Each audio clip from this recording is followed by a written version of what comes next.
Hello, all, and welcome to another webinar series on how to recession proof your business before it's too late.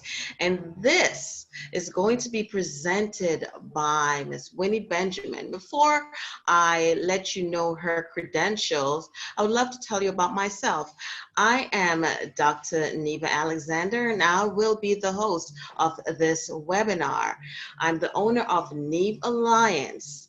Neve Alliance is an educational company that provides knowledge through content creation, training, events, and different platforms. Now, I am going to let you know more about the great, wonderful Winnie Benjamin.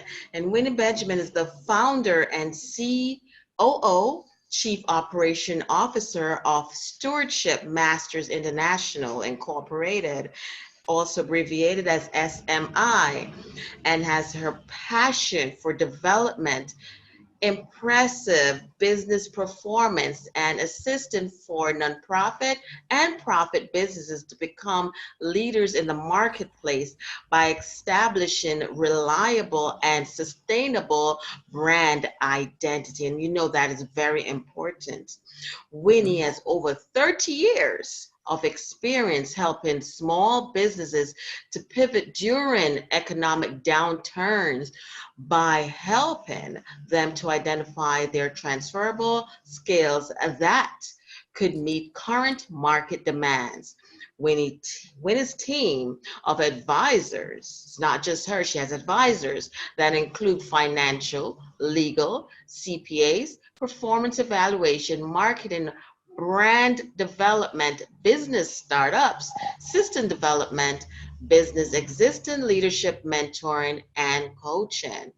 Winnie and her team are currently working alongside small business leaders to support them as they lead their organization through the current crisis. And we currently have a crisis.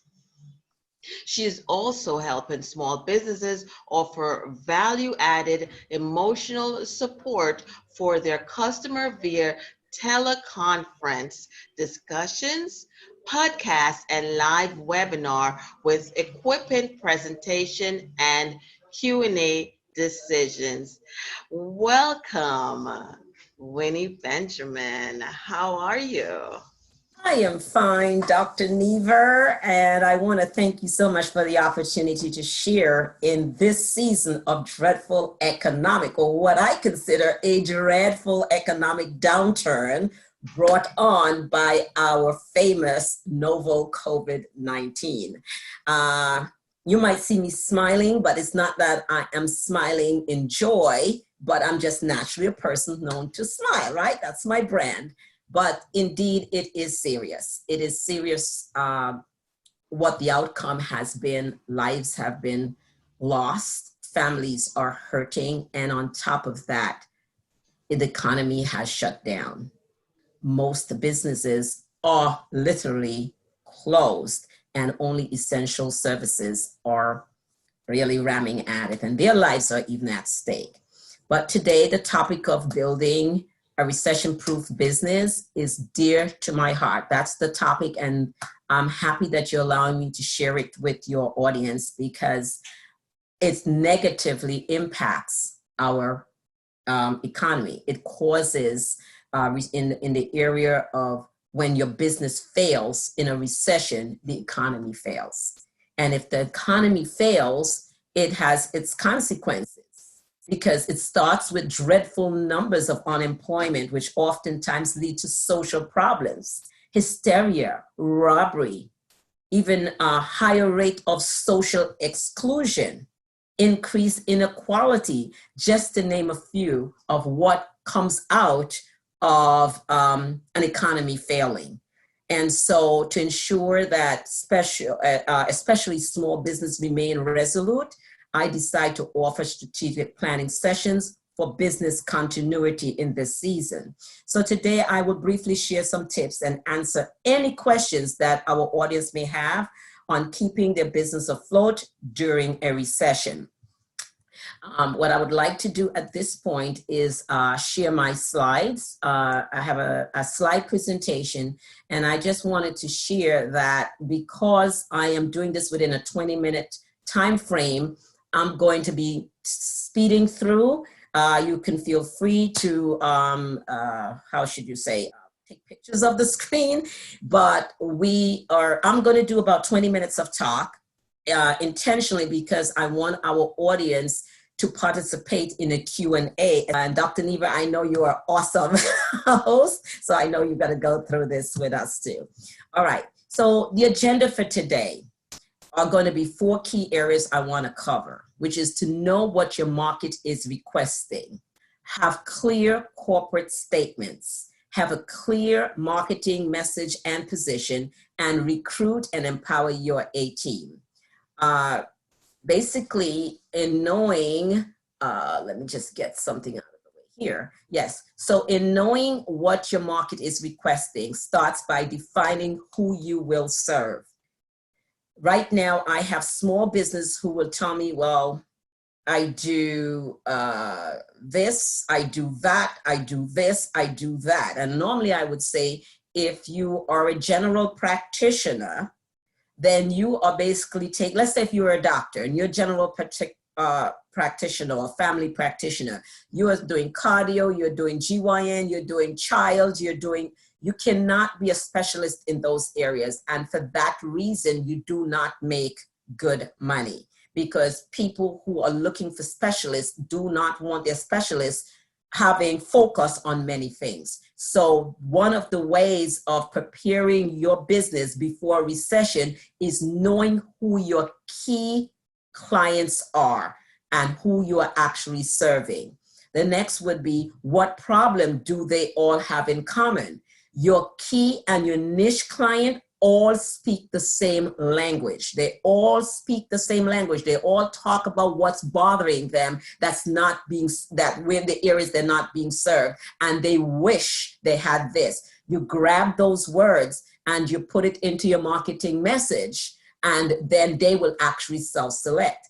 Therefore, being an expert of solving that problem that exists for them, you're building rapport.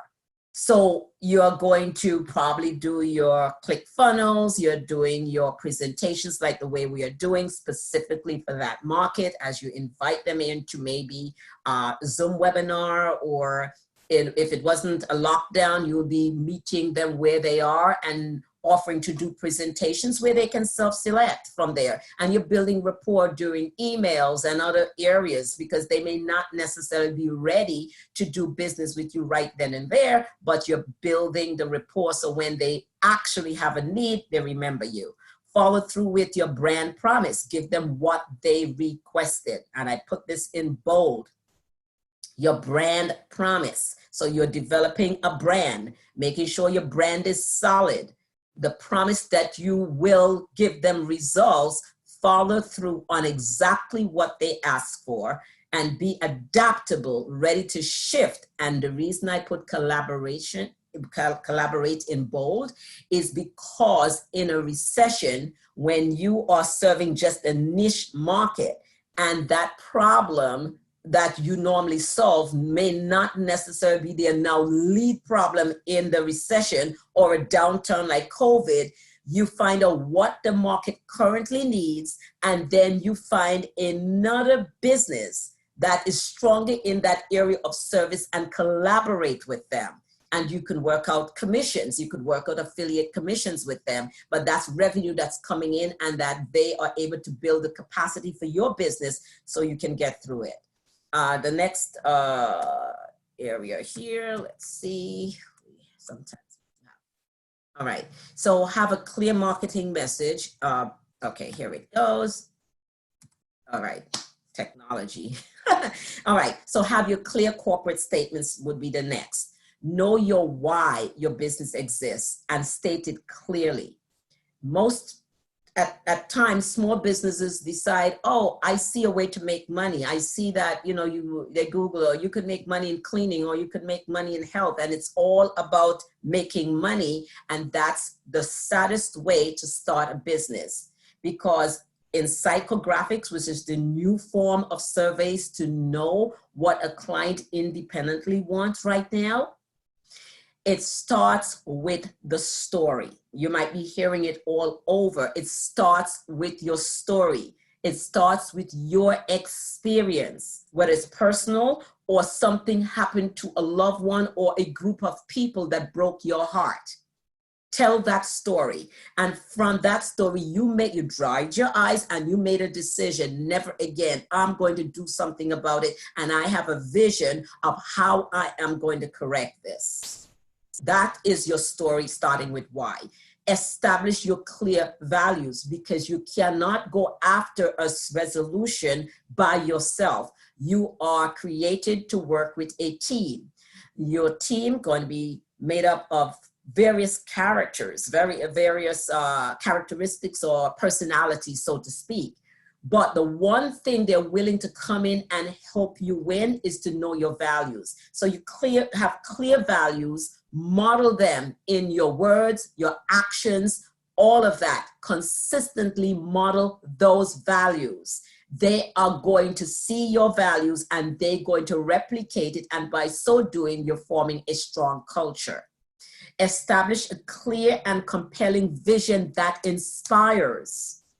That's very important, because vendors are attracted to compelling vision, good vendors, and they will work with you, especially when in the lean times, but they are supporting your compelling vision. Your tribe of clients. Today, there are clients who are so loyal to the brand of small businesses that they're even sending GoFundMe money. And if there's a membership-based organization, even if they can't get access to the services like gyms, they are actually keeping their membership dues coming out every month to support that company, because they are attached to their vision and why they exist.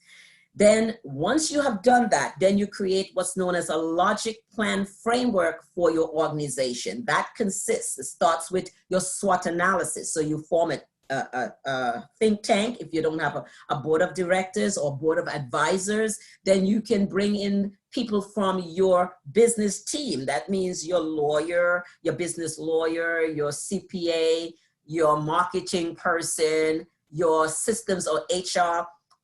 If you are not the CEO or Chief Operating Officer, you bring those people to the table. If you don't have those people because you're still very small, then who are the employees that are loyal to your company? And you come together and you go through your SWOT analysis, which stands for strength, weakness, opportunities, and threat. What is the strength of our business, you ask? What are the weaknesses that you know that we have? Because wherever the weakness is, that's the threat that's going to come against us.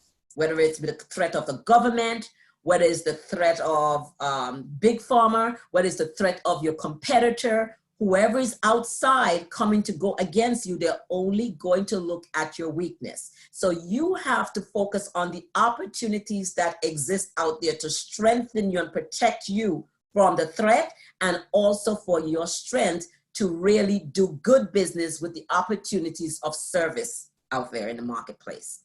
So have a clear marketing message. You create your marketing message using the exact words your client, your ideal client or customer use when complaining about a problem, as I discussed earlier. We can even go more into that when we go into the Q&A. Ensure your marketing message resonates with your ideal clients so that they self-select to do business with you. The brand promise must be clear and true and exceed the expectation when you follow through with your brand promise. Exceed their expectation when you follow through with your brand promise. The reason for that is that you are looking for testimonials. That's how you build your credibility. You're just starting. You may be one of those fortunate ones that started business in January 2020 and now have to be shut down in March. And so your credibility has not yet been established. But what happens if before you really officially launched your business in January, that all of last year you were serving individuals? And now you can take their testimonies and you can add it to your website. Okay, so you're having a clear marketing message. All of this is for you to gain the loyalty of your current employees and the loyalty of your customers. All of what I've just shared, where is it going? Is to build loyalty, because during a recession, if you don't have loyalty, you're out of business. So just keep that in mind. That's the intention of this conversation. Recruit and empower your A team. Your A team are those that have a passion for building out a vision. Money is not their number one criteria. You know that they contribute to a legacy because it gives them satisfaction. They know that. They're all into it to build a legacy. For example, let's say I know I'm an A-team player. Most people know Winnie is an A-team player. I like to be paid well because I have a reason for the money that I am charging, because it needs to pay the salaries of my team and for the business operation. So by no means I am saying because I'm an A-team player, you don't have to pay me. No, don't get that twisted. I like to be paid well because a lot of people are depending on my revenue.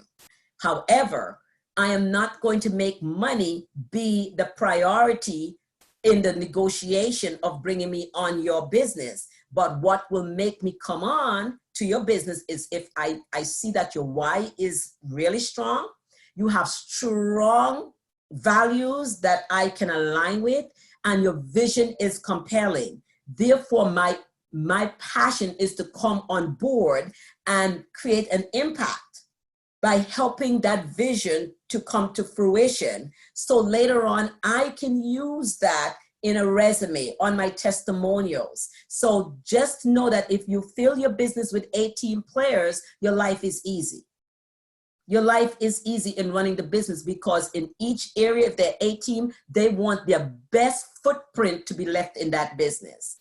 All right. So that's why you focus on recruiting those people. You have to know the language to use in your recruiting, in the recruiting session. Give them your corporate statements and just set them loose, which is your why, your values, and your vision. They will help you to create the mission, the processes, and all that goes along with bringing your business to the market of your ideal clients that will love and adore and serve you and be with you through thick and thin. Ever so often, drop in to see how they are coming along and offer encouragement. That's how you work with your A-team, because the way you get rid of your A-team is micromanage them. Don't bother them. Just check in to see where they are in the process and give them a thumbs up. Or give clarity, because sometimes some things might be going a little awry. All you need to do is to go in and just make recommendation and suggestion. There are ways of how you communicate with your A-team. You go into more coaching than or mentoring, so to speak, because your A-team only need to you just need to ask them questions so they can think, and they are going to ask you questions to get a little bit more clarity. That's why you're in there. All right. And you're there to high five. Yeah, guys, you're doing great, as you help to tweak where they are going. Do not micromanage them.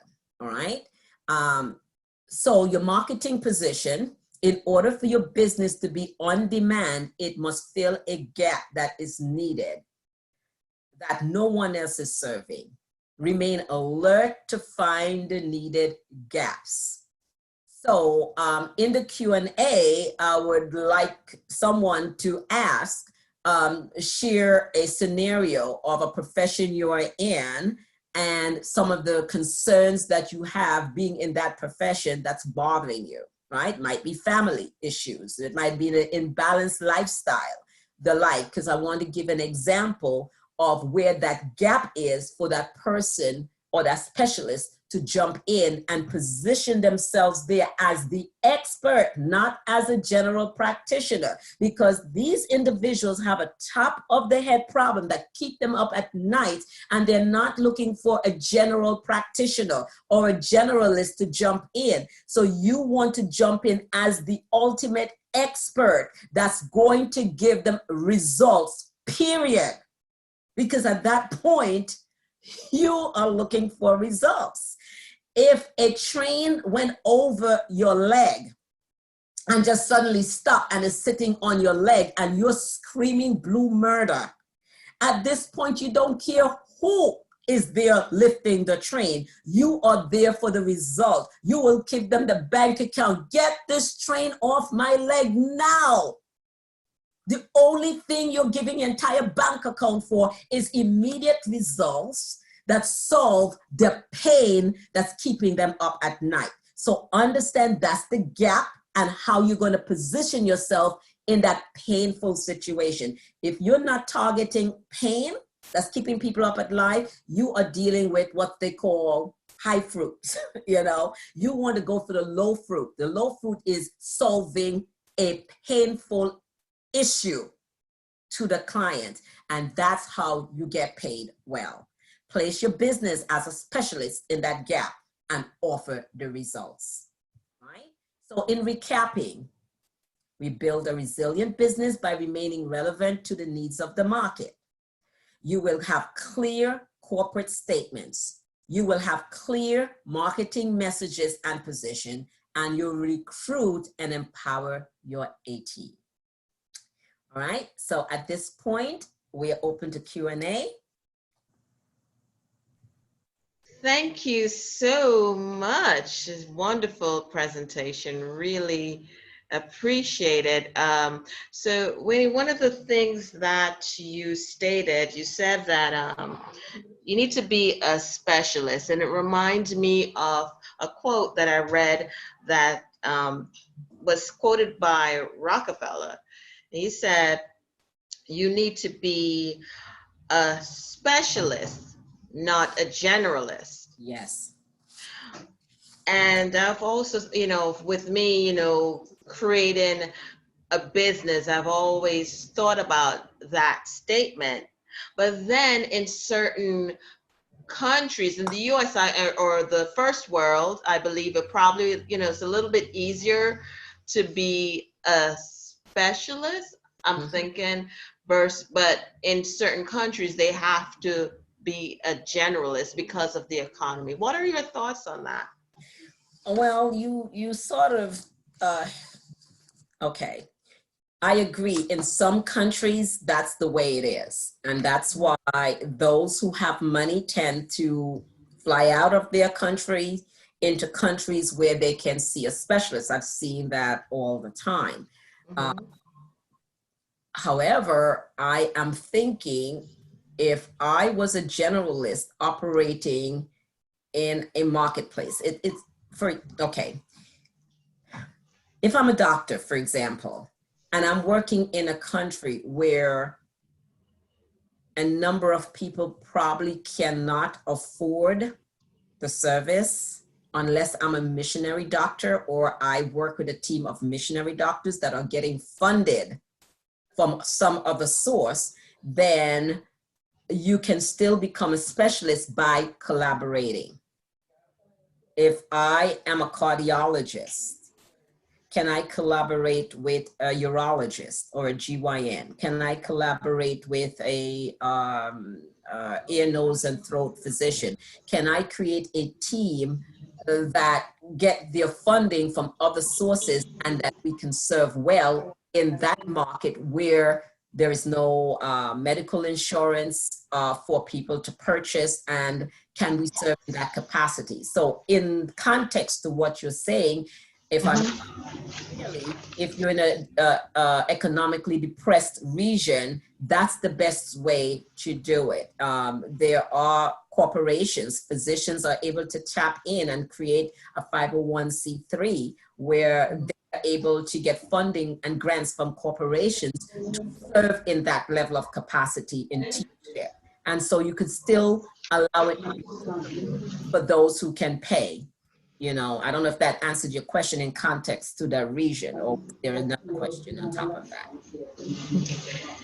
Now, I do want to, we have some participants, quite a few on the call. If you would like to ask, anything in the chat room, feel free, and I'll read the question so that Miss Benjamin can answer your question now, or your questions. Now, another question that I have, you said know your why. Yes. And I know that is so important. I'm glad you mentioned it, knowing your why. So I want you to give an example of what is your why? What is your Okay. why? So my why that I'm in business, and my business is Stewardship Masters International. I fell in love with the definition of stewardship. And when I realized that that's a opportunity to manage and protect precious resources, and I realized that the most precious resources that the creator, which, I'm a person of faith and believe that there is a creator that had a big vision, and each of us are specialists that were created to do a certain particular, how should you say, a particular job, for lack of words. Then I realized the human mind is what is considered by him to be the most precious resource.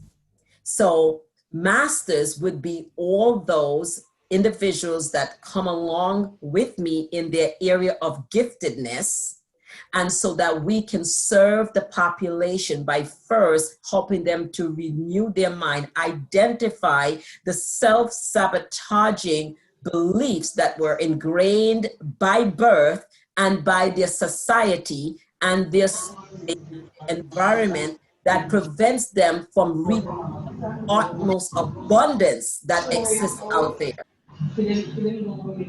Okay. Yeah, so I don't know if that helped you a little bit in understanding my why. So my why is, I know we're having a little disturbance. I hope you can, I don't know where it's coming from. But anyway, the goal is to have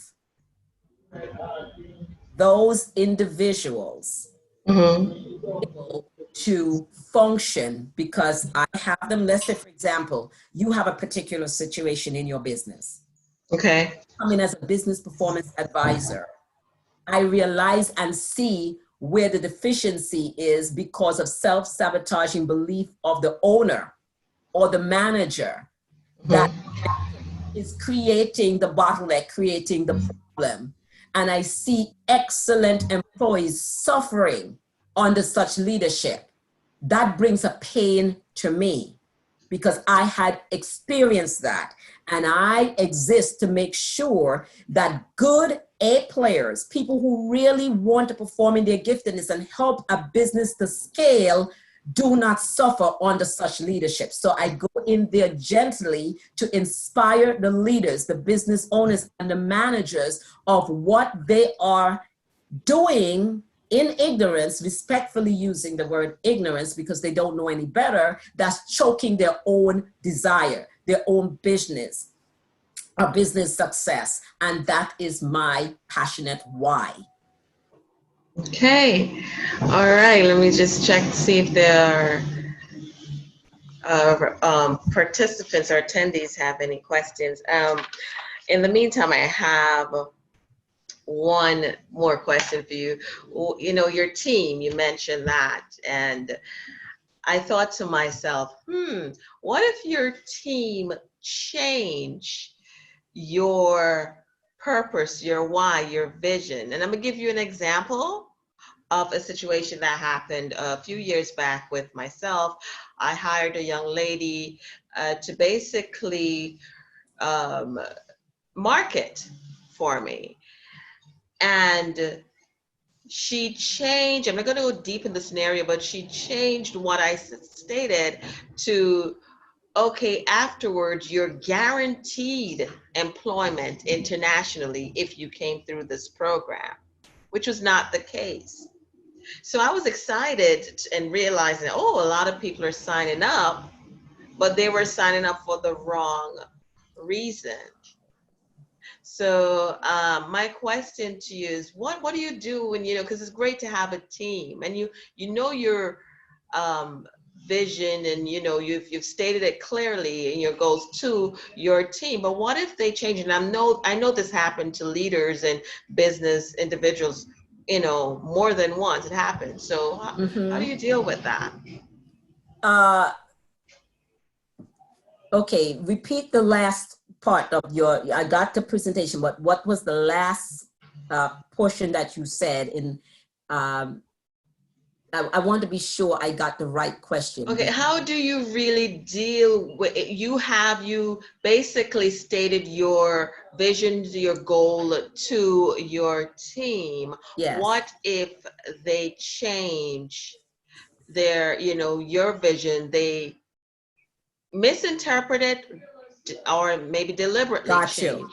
got you, How do you got you. deal with it? So to repeat what I know you're saying, you have a vision, and I believe what you're saying that you communicated that vision. However, your team tend to shift the vision, right? And try to Yes. build. Okay, that's a classic case that happens when your values are not very clear and your vision is not completely clear.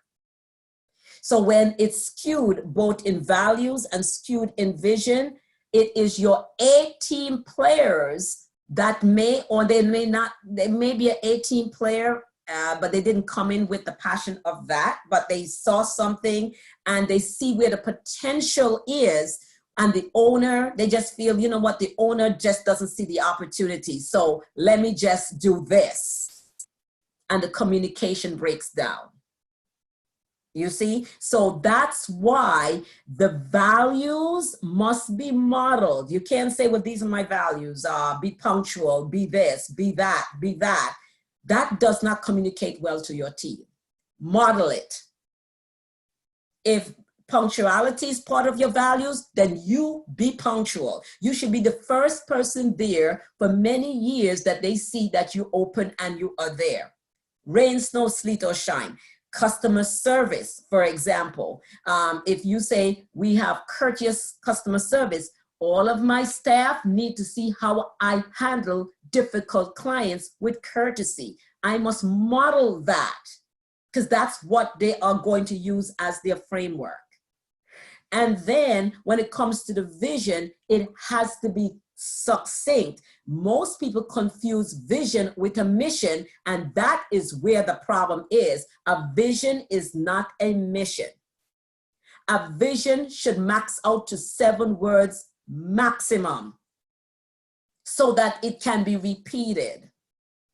And then the vision with your strategy team and your A team help to sit, and then you build out the mission of activities to align with the vision. So if you have different departments, every department will come and share what their strategy will be in this department to realize that vision.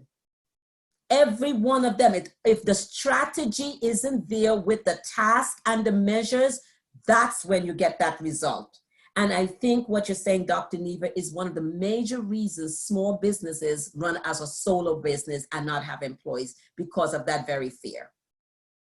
Wow, thank you. Thank you so much. At this time, we don't have any questions. I thank you so much for, sharing and imparting your knowledge and expertise and being a specialist, being a specialist in what you do. All right. And thanks to the attendees that joined this call. Until next time.